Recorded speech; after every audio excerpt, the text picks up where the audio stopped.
Adesso chiamo la... Posso anche, visto che non ho materiali, posso anche... Va bene, certo, guardi, dovrebbe essere qui. Come volete.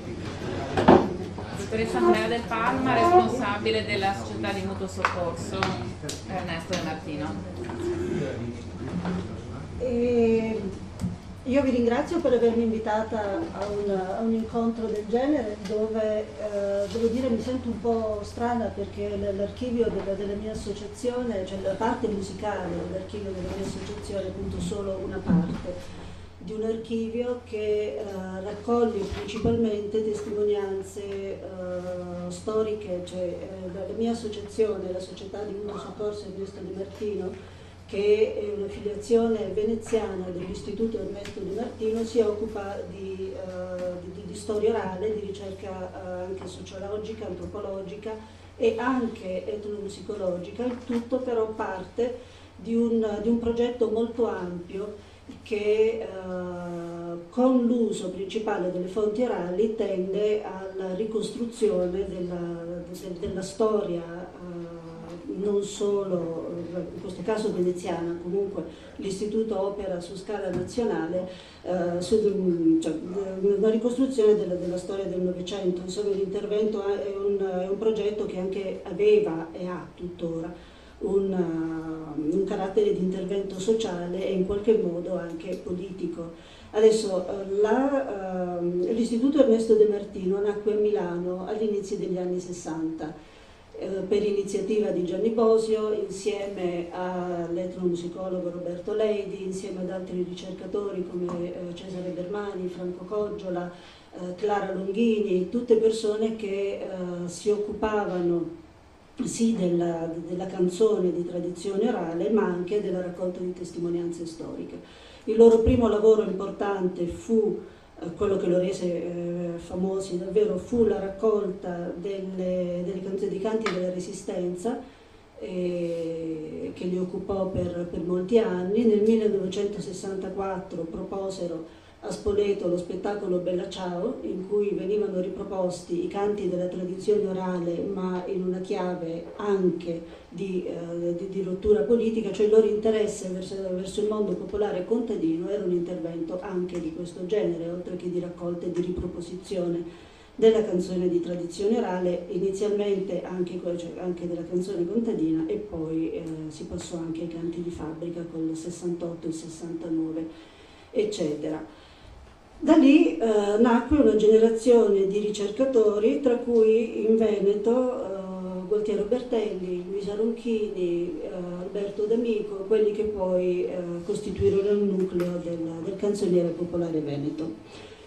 L'associazione veneziana è stata fondata nel 97, io ne sono la rappresentante legale, proprio come filiazione dell'Istituto De Martino, che nel frattempo da Milano si era trasferito in Toscana, a Sesto Fiorentino. E il primo nucleo delle registrazioni che noi abbiamo avuto sono state delle copie delle registrazioni che erano state fatte, diciamo, verso la metà degli anni 60, principalmente fra Chioggia e Pellestrina, da Gianni Bosio, da un altro ricercatore mantovano che si chiama Pierluigi Arcari. Poi abbiamo avuto in copia le registrazioni che aveva effettuato Luigi Nono, copie comunque che derivavano dall'associazione centrale dell'istituto. Poi nel 2001, quando è morta Luisa Ronchini, sua sorella ci ha donato il suo archivio, quindi tutte le sue registrazioni.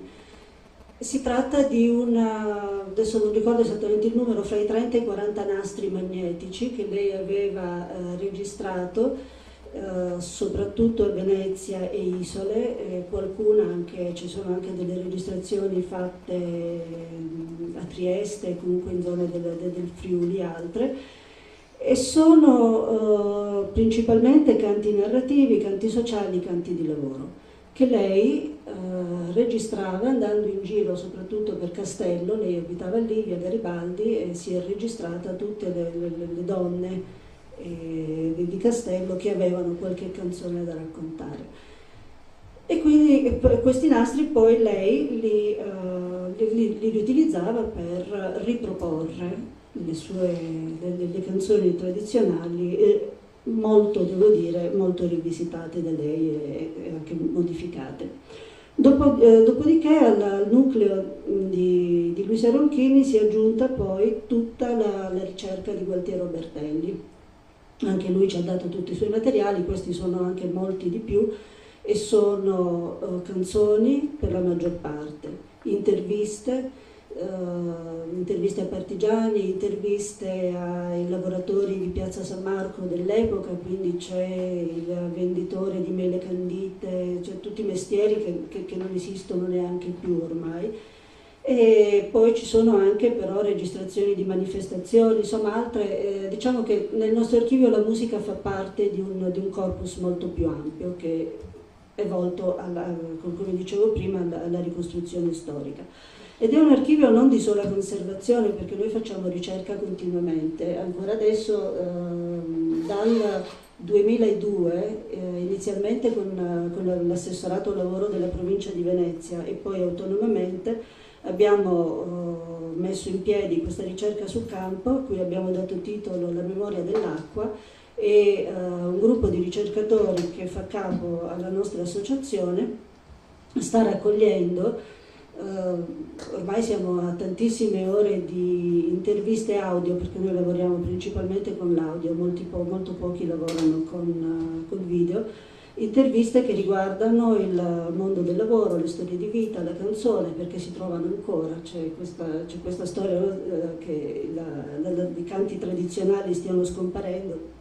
Sì, è vero che stanno scomparendo, però si trovano ancora e anche abbastanza facilmente. Insomma, quindi questo lavoro ci sta portando via tantissime energie, anche perché ci stiamo lavorando molto, e abbiamo già pubblicato un primo libro nel 2006 in cui riportiamo i primi risultati di questa ricerca. Ecco, è un archivio, ma è principalmente, come dicevo, un istituto di ricerca, quindi tutti i materiali che noi abbiamo cerchiamo in qualche modo di renderli non solo fruibili a chi li vuole venire a ascoltare, basta mettersi d'accordo su appuntamento e noi mettiamo a disposizione tutti i materiali che abbiamo, però cerchiamo di pubblicare quanto più possibile di quello che abbiamo raccolto. Fino ad ora abbiamo pubblicato appunto di Luisa Ronchini un CD con le canzoni cantate da lei e alcune delle sue canzoni, dei testi di ricerca. Poi, sempre con Luisa Ronchini protagonista, abbiamo pubblicato un CD musicato da Margot Galante Garrone dell'operina Re Orso che lei aveva fatto sul testo di Boyton molti anni addietro, e un'altra ricerca che fu fatta nel 1972, se ricordo bene, dal gruppo di Gualtiero Bertelli ad Anguillara Veneta, dove erano andati a registrare un gruppo di mondine che da mondine si erano trasformate in lavoratrici della terra, in particolare erano impiegate alla raccolta del pomodoro e alla raccolta del tabacco. Quindi c'era questo interessantissimo studio di come il repertorio di Monda si fosse modificato e trasformato in quest'altro tipo di canto di lavoro. Nel 2000 avevamo lavorato a quel libro che c'è lì, è stato il primo lavoro serio, cioè grosso, che noi abbiamo fatto insieme al professor Piero Brunello per il Comune di Venezia. Praticamente il titolo è eloquente: Storie e canzoni in Italia, il Novecento, attraverso le canzoni, non solo quelle di tradizione orale. Piero Brunello si occupava, cioè noi ci siamo occupati delle canzoni di tradizione orale, Piero Brunello delle altre canzoni, dall'opera alla musica leggera. Abbiamo ricostruito tutti gli eventi della storia italiana, praticamente dall'unità d'Italia fino al 2000, insomma eravamo lì, abbiamo concluso con Vasco Rossi o giù di lì. E, che dire, dell'archivio musicale vero e proprio noi abbiamo principalmente canti narrativi, oppure canti sociali, oppure canti di lavoro. Si tratta di canti nella quasi totalità, abbiamo pochissimo, quasi niente direi, di musica strumentale o musica a ballo. che altro vi posso raccontare? Che stiamo procedendo, continuiamo nel lavoro di digitalizzazione, abbiamo approntato uno studio, cioè lo facciamo noi direttamente, questo lavoro qui, abbiamo quasi digitalizzato per intero tutto quanto quello che abbiamo e adesso stiamo passando al restauro dei nastri, dell'audio, insomma. Abbiamo una grossa parte di bobine e poi abbiamo praticamente la storia della registrazione audio, dalle bobine fino agli ultimi registratori digitali. Abbiamo anche una serie di fili magnetici che non sappiamo dove diamine andare ad ascoltare perché non si trovano i macchinari e quindi abbiamo questa, non so, saranno una decina di fili magnetici registrati nel 1950 a Taranto che non sappiamo se contengano ancora qualcosa oppure no perché abbiamo cercato dappertutto delle macchine che permettano l'ascolto ma non ha niente da fare. Ecco, quindi principalmente appunto un istituto di ricerca che oltre all'archivio sonoro ha anche una biblioteca, un'emeroteca, oltre ai nastri abbiamo anche tutta la collezione dei dischi del Sole che erano stati pubblicati dall'Istituto Ernesto De Martino perché appunto sempre continuiamo a fare riferimento a lui.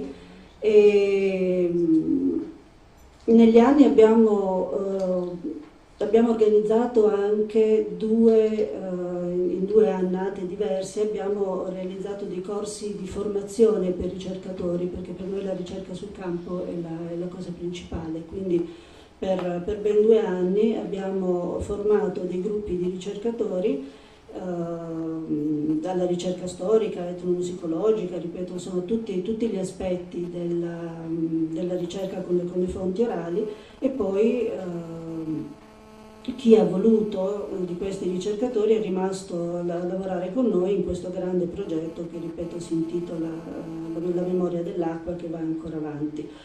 Dentro il nostro archivio c'è anche una piccola sezione dedicata a Taranto, ma questo solo perché io sono tarantina e quindi ho recuperato dei materiali che provengono da lì.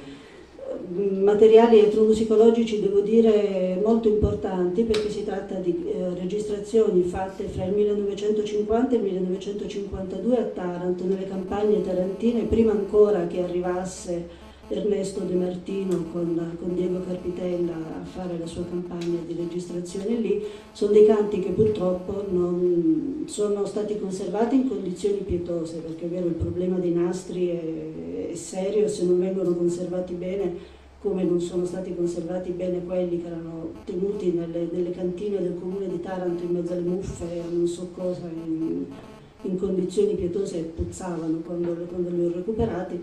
Abbiamo cercato di fare quello che abbiamo potuto per riprendere un po' le sonorità, ma erano in condizioni abbastanza critiche.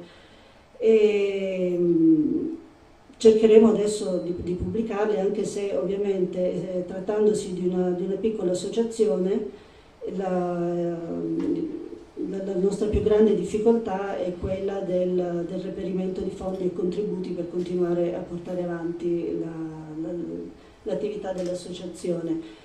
Noi ci basiamo principalmente sul volontariato, ma non perché vogliamo essere volontari, ma perché la cosa ci piace, nessuno ci dà, o quasi nessuno ci dà fondi, ma noi continuiamo pur di riuscire a mandare avanti questa attività. E abbiamo ricevuto quest'anno, lo scorso settembre, la dichiarazione di interesse regionale, di archivio di interesse regionale, e cerchiamo di fare quello che possiamo, tenendolo aperto a tutti quelli che vogliono ascoltare sia delle canzoni sia le testimonianze storiche che abbiamo, la più vecchia delle quali, ripeto, insomma, per quanto riguarda l'area veneziana siamo alla metà degli anni 60, quando cominciavano a registrare Ronchini, Bertelli e gli altri del canzoniere veneto. Su Taranto andiamo ancora più indietro.